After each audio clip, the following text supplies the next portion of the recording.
और रोशनी दोनों प्रेमी जोड़े को भीतर ही छोड़कर घर निकल जाती है। वो देखती है कि उसका पति अमित घर में आ चुका है। अरे आ गई तुम। आज तो तुमको खाना बनाने की जरूरत ही नहीं पड़ेगी। वो ऑफिस में सत्यनारायण की कथा हुई थी तो प्रसाद पैक करा लाया, सब्जी, पूरी और हलवा। सत्यनारायण की कथा? तुम भी मतलब? नहीं, मुझे नहीं लेना प्रसाद, मुझे भूख नहीं है। तुम और तुम्हारे बाबा ही खाओ। हाँ। अरे इससे क्या हुआ? और बाबा कहाँ रह गए? फोन करता हूँ। हाँ बेटा। ये पीछे आवाज कैसी आ रही है बाबा? वो तो कुछ नहीं, कथा में हूं ना, तो भजन कीर्तन का शोर है बेटा बस। और अमित फोन रख देता है। रंजना, मुझे अभी निकलना होगा जान। हाँ, मैं भी घर पहुंचती हूँ। मुझे भी घर से निकले बहुत देर हो गई है। सब मेरा इंतजार कर रहे होंगे। और दोनों प्रेमी अपनी अपनी पुरानी जिंदगी में लौटते हैं। सुधीर अपने झूठ को सच बनाने के लिए तिलक छापा कर लेता है और नकली के लड्डू खरीदकर पत्ता लगाकर उन्हें प्रसाद बना देता है। अरे बेटा, आज तू ऑफिस से बड़ा जल्दी आ गया। देख तो, बहू और तेरे लिए मैं सत्यनारायण की कथा का प्रसाद लाया हूँ। रोशनी मुंह बांका किए रसोई में खड़ी चाय बना रही थी।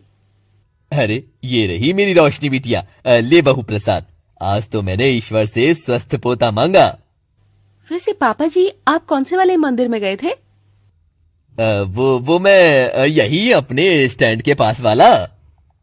अच्छा, पर वहां तो मैं गई थी, तब तो आप नहीं थे और ना ही कोई कथा हो रही थी। वो अमित, मेरा मन आज कुछ विचलित सा था ना, तो लगा कि मंदिर हो आऊं। पहले लगा मूवी जाऊं, पर मूवी वगैरह से कहाँ ही मन शांत होता है। क्यों पापा जी? वैसे वहां तो आप थे नहीं, तो फिर आप? ये फंसा बूढ़ा अब तो। अरे बहू, कथा थी। मंदिर की जो कमेटी बन रही है, वो सभी मंदिर में घूम घूम कर कथा करा रही होगी। जब तू आई होगी तब तक हम दूसरे मंदिर में चले गए थे। अब वो कमेटी का तुझे पता नहीं होगा। बड़े बुजुर्गों, रिटायर लोगों की कमेटी में तेरा क्या काम? शायद इसीलिए तूने मुझे नहीं देखा होगा। क्यों, सही कहा ना? और सुधीर बात बनाकर ऐसे बचता है कि रोशनी ये देखकर चिढ़ जाती है और चिढ़कर जोर से बोलती है, पोता पोती अगर अकेले से दिया जाता तो कब का दे देती। भगवान से मांगने की बजाय एक बार अपने बेटे को बोलकर देखो। हाँ। सुधीर ये सुनकर अमित की ओर घूर कर देखता है। रोशनी, ये क्या तरीका है बाबा से ऐसे बात करने का? रोशनी चिढ़कर वहीं सोफे पर बैठकर टीवी का वॉल्यूम बढ़ा देती है। अमित को रोशनी का बर्ताव अच्छा नहीं लगता, लेकिन सुधीर उसे रोक देता है। बहू को डांटने की बजाय तू खुद पर काम क्यों नहीं करता? बहू का गुस्सा होना गलत नहीं है, तू ही है जो उसे टाइम नहीं देता। बेचारी सारे दिन घर में अकेली पड़ी रहती है। अब अपने ससुर से थोड़ी ही अपने दिल की बात कहेगी। तू बहू के साथ थोड़ा प्यार बढ़ा अमित, ऐसे बिजी रहना ठीक नहीं है बच्चे। और दोनों बाप बेटे धीमे धीमे अपनी बातें करते हुए डिनर करते हैं। आ गया ठरकी नौटंकी आदमी।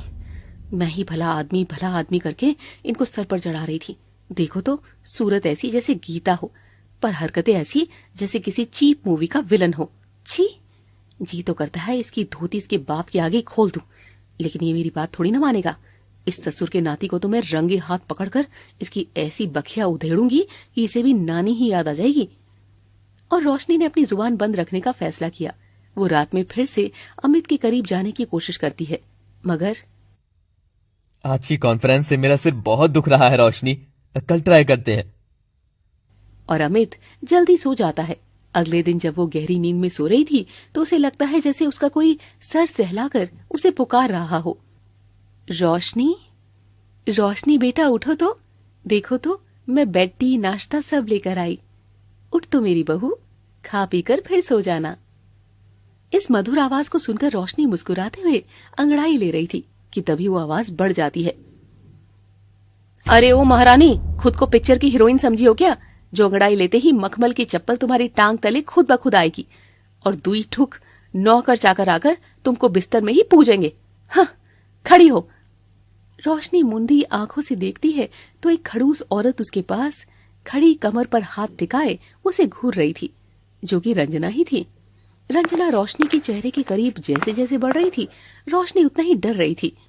अब रंजना रोशनी के बाल पकड़ती है और उसे बिस्तर से घसीट कर उठाती है। मेरे घर में रहना है तो सूरज से पहले जागना होगा, पूरा घर साफ करना होगा, सबके लिए चाय बनानी होगी, चाय बनाकर चूल्हा साफ करना होगा, जितनी बार सफाई होगी उतनी बार नहाना होगा, क्योंकि मुझे गंदगी पसंद नहीं है, समझी? कि हंटर से खाल उधेड़ूं। रोशनी उसके पांव में पड़ी हाथ जोड़े गिड़गिड़ा रही थी और रंजना उसे कभी हंटर तो कभी लात मारकर हंस रही थी। काम कर, जल्दी जल्दी हाथ चला, वरना रोटी नहीं मिलेगी। नहीं नहीं, मैं अभी ठीक कर देती हूँ, मुझे मारिए मत, मत मारिए सासू माँ, मत मारिए, मत मारिए। नहीं सासू माँ, मुझे मत मारिए। रोशनी के कानों में रंजना की भयानक हंसी के साथ एक फोन की घंटी भी गूंजती है और अचानक उसकी आंख खुलती है। वो देखती है कि ये एक सपना ही था और वो सपने में ही रो रही थी। और वो चमक कर उठती है तो कुसुम का फोन आ रहा था। गुड मॉर्निंग सखी, तो कल की गॉसिप तो दे, तूने बूढ़े को रंगे हाथ पकड़ा के नहीं? नहीं यार, और कैसी गुड मॉर्निंग, मुझे तो अभी से मेरी सास के टॉर्चर वाले सपने आने लगे हैं। क्या क्या बात कर रही है रोशनी? सुबह का सपना तो 100% सच ही होता है। तेरे तो बैम्बू लग गए रोशनी, जिस बात पर तू उछल रही थी ना कि सास नहीं है, अब तो सास भी है और वो भी सौतेली। हाँ यार कुसुम, सास वो भी सौतेली सोचकर ही डर लग रहा है। दोनों ही खतरनाक रिश्ते, जब मिक्स होंगे तो मेरा क्या होगा? मम्मी बचा लो। बहू, रोशनी। बाहर से दोनों की पुकार सुन रोशनी तो वहीं अपना सर पकड़कर बैठ जाती है। नहीं, चाहे कुछ भी हो जाए, मैं मेरे ससुर की रासलीला को रोक कर ही रहूंगी। वो रुक जाएगी ना तो ना रहेगा रिश्ता, ना आएगी सौतेली सास। और हमेशा की तरह रोशनी का ससुर बहाना करके वहां से निकलता है। रोशनी भी शॉपिंग का नाम लेकर चली जाती है। रोशनी देखती है कि सुधीर अचानक से कहीं गायब हो गया। अरे ये क्या, पापा जी मिस्टर इंडिया की तरह गायब हो गए? वो नजर आए तब तक मैं कुछ खरीद लेती हूँ। अरे वाह, कितने प्यारे रंग की साड़ी है। भैया ये बैंगनी साड़ी पैक कर दीजिए आप। रुको रुको, मगर अगर इसमें लाल रंग मिल जाए तो मैं ले लूंगी, अमित को लाल ही पसंद है। नहीं मैडम, ये सिंगल पीस है और बैगनी ही गजब लग रहा है मैडम, एकदम जच रहा है आप पर, यही ले लीजिए। नहीं नहीं, उनको लाल ही पसंद है। तो लाल में कोई दूसरी देख लीजिए मैडम आप। एक सेकंड भैया, पसंद तो अब यही आ रही है। तो जो पसंद आ रही है वही ले लो ना बेटा, कभी कभी अपनी पसंद का भी पहनना चाहिए। पति की पसंद पहनते पहनते तुम कब अपनी पसंद का पहनना भूल जाओगी, पता भी नहीं चलेगा। रोशनी रंजना की ओर देखती है और उसका चेहरा देखते ही नजर चुरा लेती है। अरे बाप रे, ये तो वही है, कहीं इसने मुझे पहचान तो नहीं लिया? शायद तुमको मेरी बात बुरी लग गई हो बेटा, मगर मैं जो कह रही हूँ एक्सपीरियंस से कह रही हूँ। अपनी पसंद का पहनो, पति की पसंद तो बदलती ढलती रहेगी। और रंजना रोशनी के सर पर प्यार से हाथ फेर कर चली जाती है। दिखने में तो अच्छे घर की औरत लगती है, कद काठी भी है, पढ़ी लिखी है, तो फिर मेरे ससुर के साथ चक्कर चलाने की से कहाँ जरूरत पड़ गई? एक काम करती हूँ, इसी का पीछा करूंगी तो बुढ़ाऊ अपने आप पकड़ा जाएगा। और रोशनी मुंह छुपाते हुए रंजना का पीछा करने लगती है। वो देखती है कि एक पुराने खंडहर की बेंच पर बैठा सुधीर उसका इंतजार कर रहा था। रंजना दौड़कर उसके गले लग जाती है और उससे चिपक कर बैठ जाती है। रोशनी छिपकर ये सब देख रही थी। कहाँ रह गई? अपनी पसंद की साड़ी लेने रुक गई थी। अरे वाह, मुझे तुम्हारी पसंद बहुत पसंद है रंजना। जानती हूँ, इसीलिए कभी भी कुछ भी पहनने से झिझकती नहीं हूँ, क्योंकि मुझे विश्वास है कि तुम मुझे हर रूप में, हर रंग में पसंद करते हो सुधीर। रंजना सुधीर के कंधे पर सर टिका देती है। कुछ पल में उसकी आंख से आंसू गिर जाते हैं। अरे तुम रो रही हो? रो नहीं रही, बस तड़प रही हूँ। हम एक कब होंगे सुधीर? होंगे जब तुम्हारे और मेरे घर वाले दोनों के बंधन से हम मुक्त होंगे, तब हम एक होंगे। आई विश वो दिन जल्दी आए।